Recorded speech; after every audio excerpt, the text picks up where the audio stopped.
Baiklah, pada kesempatan kali ini kita akan membahas tentang Embedded Rebellion and Ethical Response in an Age of Absurdity pada mata kuliah Filsafat Komunikasi dengan dosen Dr. Kinkin Yulianti Subarsaputri, MSI, CISC, CPR. Sebelumnya, izinkan kami untuk memperkenalkan kelompok. Kami dari kelompok 10 kelas A Ilmu Komunikasi Universitas Negeri Jakarta tahun 2021 yang beranggotakan Adelaida Elizabeth Sihotang, Najwa Putri Rama, dan saya sendiri Regina. Baiklah, langsung saja masuk pada pembahasan kita pada saat ini. Yang pertama, yaitu latar belakang absurditas yang akan dijelaskan oleh Najwa. Latar belakang absurditas. Latar belakang teori absurditas menginformasikan semua keterlibatan Albert Camus dengan momen historisnya. Camus secara konsisten tertarik pada bagaimana metafora absurditas terungkap di dalam kehidupan sehari-hari dan respon apa yang diperlukan di tengah kondisi yang absurd. Pengertian absurditas. Menurut Albert Camus, absurditas adalah keadaan yang tak terhindarkan dari keberadaan manusia, termasuk ketegangan yang tak terpecahkan antara kebutuhan manusia akan kejelasan dan fakta bahwa terkadang hidup tidaklah masuk akal. The unity of contraries. Bagi kamus, absurditas adalah realitas fenomenologis dan tanggapan serta keterlibatan manusia dengan realitas itu merupakan suatu jalan yang hermeneutik. Ketika pemahaman baru dan peluang untuk hidup terjadi, seseorang dihadapkan pada dimensi hermeneutik dari metafora absurditas dan pemberontakan.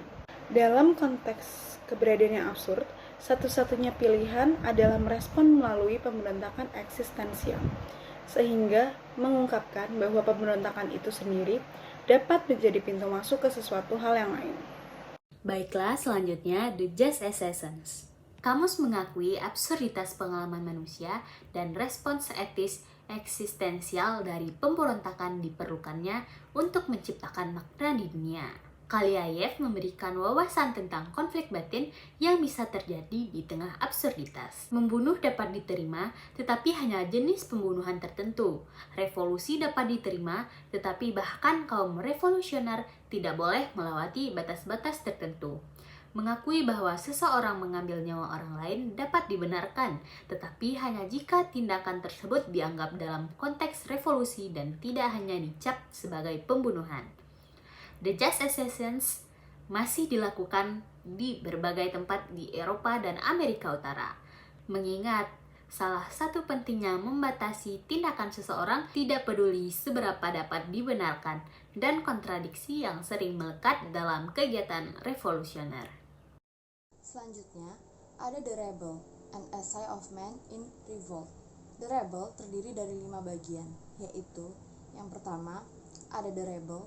Kamus memandang pemberontakan sebagai hal yang esensial bagi keberadaan manusia.